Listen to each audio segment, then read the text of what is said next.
did in Big Brother's house, there's no true friendship. Take it anywhere, but I am telling you for free that in Big Brother's house, there's no true friendship.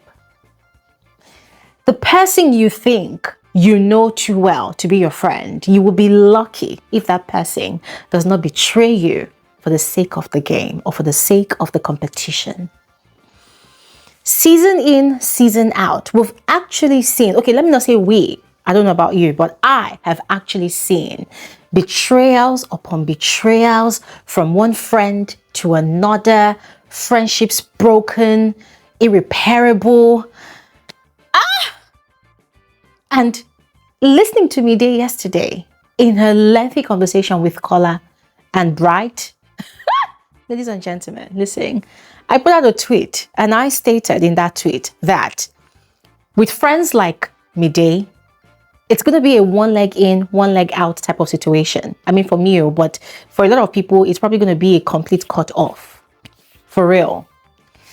Because I totally understand the pressure of the game. I totally understand, you know, the tactics involved in the game to get loyalties, to gain alliances. I totally understand. And to some extent, I just could not entirely blame Midday for her role in that whole conversation with Bright and Kola. But at the same time, if not for anything, but at least to use the information that she has between herself and Dede to protect her own self, her own interest. And the fact that she did not, listen, brought me to the conclusion that Midday might have a pretty face, but she's not the smartest person in the room. I don't want to call her a fool, but she's not the smartest person in the room. Because everything else that she spilled about her private conversations with Dede, I can ignore. I can dismiss and just tell myself, well, at the end of the day, she did not come together to the house with Dede. She came by her own self to play her game. But you see the information that she has given to her by Dede on how to play her game with Bright, the way she spilled that information like a stupid little girl. Nah, that girl is not smart at all. And we're going to analyze that whole conversation. We're going to dissect it in details because a lot was spilled. Kola was on a roll yesterday. That guy was in the serious media round, the campaigning Jason J. On one of my videos yesterday, I shared details about it. Just when I thought that Kola was going to stop, the guy actually took it to another level. And I'm sure that today he's going to continue. So ladies and gentlemen, on this video, we're going to dissect that conversation. And then we're also going to analyze Midday's situation with Bright, just briefly, all right? So that you get more context about this whole situation and why I am particularly upset with this girl, all right? So yeah, as I share, please go ahead and share your thoughts in the comment section below. And before we get into it, you are all specially welcome to my channel. My name is Glory Elijah. This is Frankly Speaking with Glory Elijah, and I am the girl with the tea. Without saying much, let's just dive right into the rest of the video. Now, on one of my videos yesterday, I had explained what exactly triggered Kola to start up the campaign against Jason J. Yes, it all started off with the Head of House Challenger games, where Jason J had chosen people but did not choose Kola, and not like he was actually obliged to do so, ladies and gentlemen. In fact, I explained all of that on that video. If you missed out on it, please go ahead and check out that video. All right, so yesterday, Kola started his media rounds. What we call media rounds, guys, is the campaigning a housemate to other housemate, all right? For those of you who do not understand the meaning, yeah. So Kola started the campaigning conversations first with Imisi. I trust Imisi to have a lot to say against Jason J. She even spoke up to the extent of speaking against Kola's friend in the house, Bright. It's a lot. Check out that video, all right? Now, I thought Kola was going to stop there, but he had moved on to speak with the Bright himself. And Bright had shared with him some very interesting perspectives about that whole situation. Bright had explained that he feels that the reason Jason J did not take Sultana to the Head of House Lounge as a guest is because it's very obvious that Jason still likes Dede a lot. And he's still fighting for a chance with Dede. And guys, that is a fact. That is no lies at all. Yes. So according to him, he knows that if he takes Sultana, that's if Jason takes Sultana to the head of house lounge, then that window is completely shut for any chance at all for Jason to be together with Dede. So Jason is trying to play smart and trying to, keep the windows open by not picking either of the girls, so that he could be, still be chasing both of them, because according to Bright, Jason has been doing a lot of things beneath the sheets with Sultana, because he's in that room, so he sees a lot of the things that happens there. So Jason is completely involved with Sultana, but now that he has resolved things with Dede, he's still chasing Dede because Dede is the person that he genuinely likes first. So ladies and gentlemen, despite the fact that Bright Morgan explained all of these things to Kola, Kola was not satisfied. He still had one more media round to go to, and that was Midday. Now, ladies and gentlemen, let's digress a bit. Let me explain something. When you see a housemate taking their time to go on a media round, going from one housemate to the other to the campaign a fellow housemate, I need you to understand that there's something at play there. It's a strategy. It's a gameplay, right? Especially when that thing is happening on a Monday. Either if it happens on a Sunday, maybe Saturday or Sunday, or even on Monday, just know that that housemate is actively planting seeds of discord in the minds of those housemates against that particular housemate or housemate that they are talking about. Yes, because for them, if there's a possibility that there's going to be individual nominations come Monday, then they have planted the name of a particular housemate in the minds of those people that they have talked to already. Now, let's say 5 out of 10 times in Big Brother's house, it actually works. Because a lot of times housemates becomes gullible. They become blinded by either friendship or loyalties, or maybe just a joint resentment against a particular housemate. So that was exactly what Kola was doing yesterday. Kola did the same thing last week. The moment Zita emerged head of house, he was actively discussing, nominations and how Zita should give him immunity.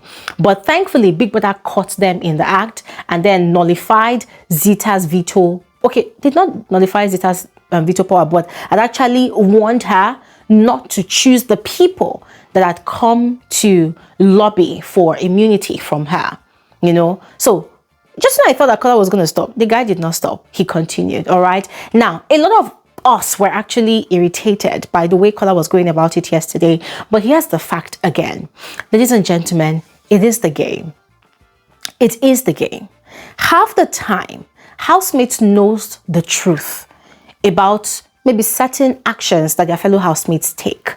But because they know that there's a likelihood that the viewers will be in favor or on the side of that particular housemate, what they now decide to do is they go on this media rounds, this decampaigning sessions, just to try to see if they can alter the perspective of viewers, how viewers view these particular housemates, and how, more importantly, their colleagues in the house view these particular housemates.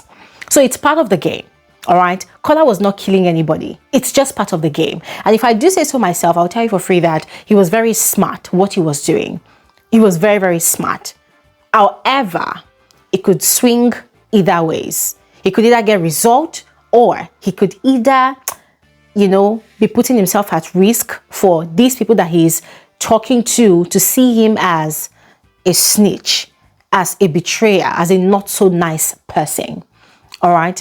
Now, moving on, as I said before, Kola was not done with his media rounds about Jason J. He had moved on to Midday.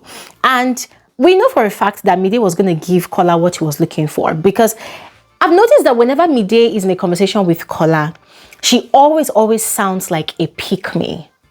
She always sounds like she's almost offering herself as an option to Kola to move away from Dede. Because it's more like anything Kola complains about Dede or anybody else, she presents herself to be a willing party. Like, if you need me for anything, here I am. Or if you need a woman that can do this, here I am. Or if you need XYZ, here I am. Oh, don't worry, pursue Dede. Oh, but da. So she always sounds like a desperate pick-me.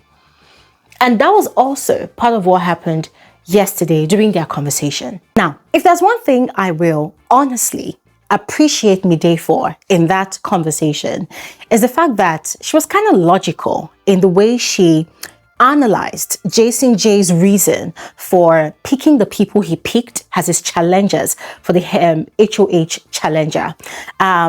Her reason wasn't far from the reasons I gave, right?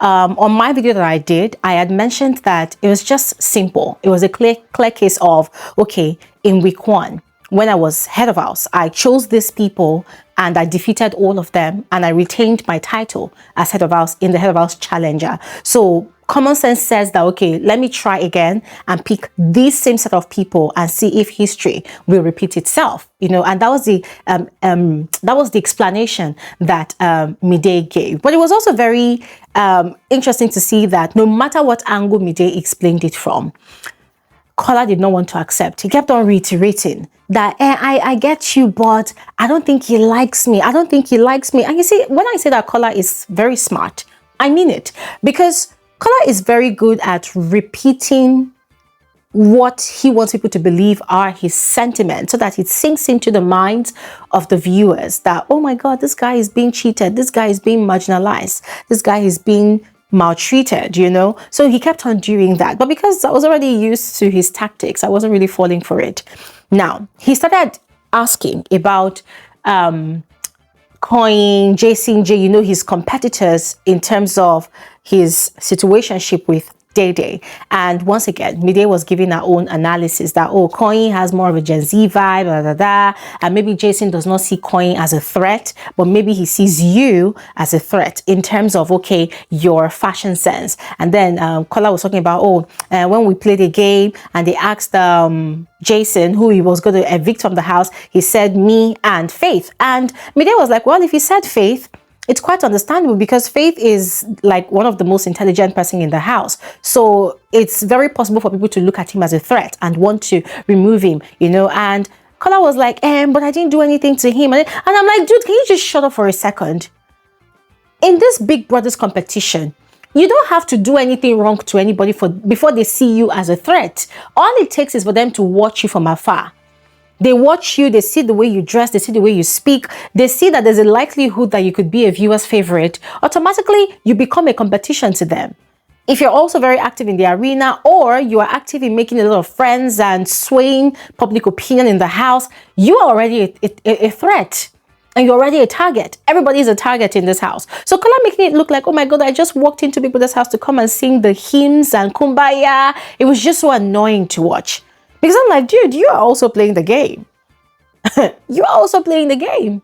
And speaking about his game, ladies and gentlemen, they started analyzing some of the housemates. And that was where Kola said that Dede is enjoying pretty privilege because the Nigerian viewing audience, they like light-skinned people, you know, they like especially light-skinned girls, you know, so she's pretty, she's light-skinned, so she's enjoying that. And you see, what really shocked me was the fact that Mide did not really give any reactions. And that's one of the reasons I said she might have a pretty face, but that girl is not the smartest person in the room. Because how would you sit down there in such a stupid conversation and you allow this guy, who is more like a Nepo baby anyways, you allow him to reduce your quality, reduce your entire existence to pretty privilege. Even though it sounds like the truth, according to the patterns of the show, but at least, girl, can't you even at least make an attempt at defending yourself about, no, I think I'm smart, I think I'm very, very intelligent. I think I have a great personality. I think I'm actually bringing something to the table. And I think that is what the viewers are actually enjoying. Aside the fact that I'm light-skinned. I mean, you too, you're light-skinned. Bright is light-skinned. I mean, defend yourself. But this girl sat there. She was like, And it's like anytime the likes of Kola gives her a compliment about her looking pretty, it's like the thing gets into her head and blocks all sense of reasoning. Because I was ashamed on her behalf. Because I'm like, I'm not going to sit down and watch someone reduce my entire essence, my entire existence to my complexion. Nah, it's not going to happen. But anyways, moving on. Kola also did the same thing with Dede. Kola reduced Dede's entire existence to her fashion sense. According to him, for Dede, with the viewers, it could be a hate or like a love or hate relationship, you know, that he believes that the one thing that people would really be looking out for Dede is just because of her fashion sense. And I'm like, oh, wow. I wish you knew what was happening on the outside, but then it's not your fault because you're inside the house. You possibly do not know what exactly is happening on the outside. Anyways, the conversation did not end there. It continued. This time around, Kola tried to sow a seed of discord in Miday's mind against Dede. Now, here's what he did. He said, I'm paraphrasing now. He said, do you think your relationship with Dede from day one is a thing of you kissing her ass and following her around? Like something like that. And Mide felt the need to shalaye, explain, and defend herself. And that was where Midday started speaking like a loose cannon. She went on and on to state that, that from day one, Dede was the one that was chasing her with friendship, you know, because Dede was the last person to come into the house. So Dede was the one that the moment Dede saw her, Dede rushed to her and was like, I'm glad I saw you here. We have to play this game together. Don't leave me for any guy. If you leave me for any guy, I'm going to be upset with you. Don't leave me for any guy. Let's stick together. Let's play this game together. She was saying that was how Dede approached her, with that level of enthusiasm, that she was quite shocked that Dede was saying all of those things, you know. But then when she watched how the whole thing was, it now looked like Dede wanted her to be her follower, a bootlicker. So she had to remove herself from that situation, you know. But yeah, that she was never the one that initiated the friendship, that it was actually Dede. And you see, when Midday put it that way, I felt really bad because I just wished at that point in time that the cameras had actually shown us this particular conversation between these girls, you know, because I think it was Dede that shared how they met, or maybe both of them shared how they met. So it turns out that both of them, they actually met during their auditions. And it was during the auditions they clicked. They realized that, they liked each other's energy and they were friends from their auditions. So, I mean, it wasn't really odd if really Dede got into the house, saw Midday, and was quite excited to see Midday, right? But in that conversation with Kola, the way Midday explained it, it looked like Dede just stumbled on her out of the blues, like, oh my God, who is this fine girl? I'm going to go to this girl. She made it look like that was the case, whereas that is not the case, because they actually have history. A lot of these housemates in this house, they actually encountered one another during their auditions. Jason J encountered Kola and his friends, encountered Doris. Guys, everybody, even Sultana saw Dede. They did not have any interaction. And that was the birth of her resentment, her hatred towards Dede. So the way Midday was explaining this thing to Kola, I'm like, oh my goodness. Wow. The need to actually make yourself shine. That no, I'm not the one following Dede around though. She's the one following me around, because she was clearly saying that Dede was the one pushing for the friendship, that she was never the one. I'm like, wow. But you two were already friends from your auditions. So why are you making it look like this girl just picked you from nowhere and is forcing friendship down your throat? Because that is not the case. Then she went on to explain that, that at some point it felt like Dede wanted to be telling her what to do, because at that point now Bright was involved in the conversation, you know. So she was like, that Dede was even telling her not to be entertaining Bright like that, you know, that she should not be entertaining Bright too much. But she had to tell Dede that, no, you have your own style of doing things. This is my own way of doing things. So I'm going to do what I want to do. And I'm like, girl, this now shows clearly that you are very not smart. You are not smart. You are not smart. Because, ladies and gentlemen, I do not see what is wrong in the advice that Dede offered to Midday to not be entertaining Bright too much. Because if you think about it, ladies and gentlemen, Dede obviously must have seen how completely head over heels in love Midday turned out to be with Bright. Because, guys, we're all witnesses. It's like every Eke market day, every 3 days in the house, every 2 days, Mide is literally telling Bright, you are not chasing me enough. You are not earning me enough. Maybe because I made myself easy for you. You are not earning me enough. So now she is sitting on the sidelines and she's watching how these guys are chasing Dede like their life depends on it. Game or no game. They are literally seeking validation from Dede. They are chasing Dede up and down. Everybody, it is Dede, Dede, Dede, Dede, Dede. The guys, the girls, everybody in the house is talking about Dede. So now she has seen that, oh, the advice that Dede gave her is actually working for Dede. Dede is the topic in that house. She is not exactly the topic. And we know for a fact that sometimes that pisses Midday off. And so she feels the need to raise herself above the noise, to plant herself, in the minds of everybody, to the point that now Midday is the clown of the house. Before she was very quiet, very demure, very classy, but now she started doing all this, she's now trying to add a bit of local spice to her personality. So now people are liking her. And she loves it that some of the housemates now like her.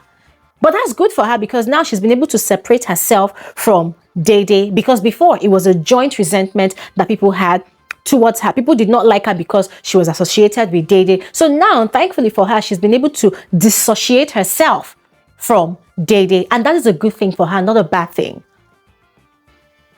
But the fact that she was now telling Bright and Kola that Dede wanted me to stop entertaining you, I'm like, so you telling Bright this now, do you think that's going to make him completely cut off his girlfriend on the outside and focus on you? Because even the Bright in question now, the guy is making advances towards Thelma.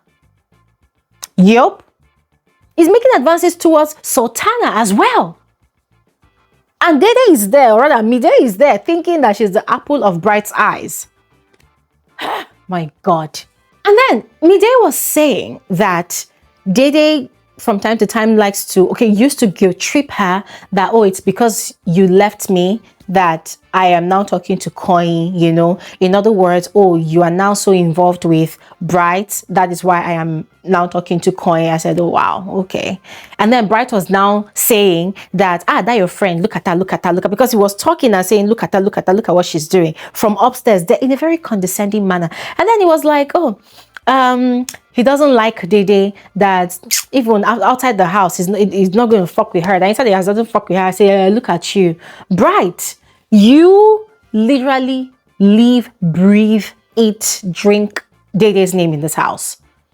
There is no time that Bright is having a conversation with Midday or Kola that he does not talk about Dede. Bright is always talking about Dede. And ladies and gentlemen, you and I know that it is because Dede rejected Bright's hug from the very first day. And ever since then, Bright has resented Dede's gut. Everything about Dede, Bright has resented. But it's a love-hate relationship because he can't stop talking about her, but he resents her for it. And he's also envious of the guys that are Dede's fishes in Dede's pond. He so badly wants to be one of them. And even in the midst of all of his resentment, check out Bright's behavior during the parties. Pool parties, Saturday party. Bright is always looking out for Dede. So it's like, I want to so badly be your boyfriend in this house, but you're not giving me attention, so I hate you for it. That is what it is with Bright. But because he's with Midday and they've been shagging in that house, he's kind of trying to suppress it. Now, that did not end there. That did not end there. See, this was the cue part. This was the part that completely did it for me. Midday went ahead to spill the agreement, the conversation that she and Dede had from day one. She literally told Kola that she and Dede agreed from day one on the guys that they like. That she and Dede actually said together that they liked Kola. That Dede said, no, leave Kola for me. You go for Bright. And she said, okay, she likes Bright. She's going to stick with Bright. And the way she said it to Kola, it's like giving Kola more ammunition to intensify his hate campaign against Dede. Because Kola was like, that no wonder that in the arena, when Dede is playing her game, Dede is always looking at him. That he asked her one time that, why are you always looking at me? I say, I've never noticed this type of thing before. And then he said, that this game that Dede wants to play, even, that Dede came to him and told him, I want you to pick me, I want you to pick me. And he was like, why? And then he said he thought she was joking. Then she came back again and he was like, what's going on? I say, okay, let's assume that that actually happened and the cameras did not show us that conversation. Okay, let's wait and see. But then Midday still telling Kola that that Dede actually specifically picked you. I said, oh wow. And she was like, take calm now, take calm now. That's why she's with Bright. Ha! Nah. Hey!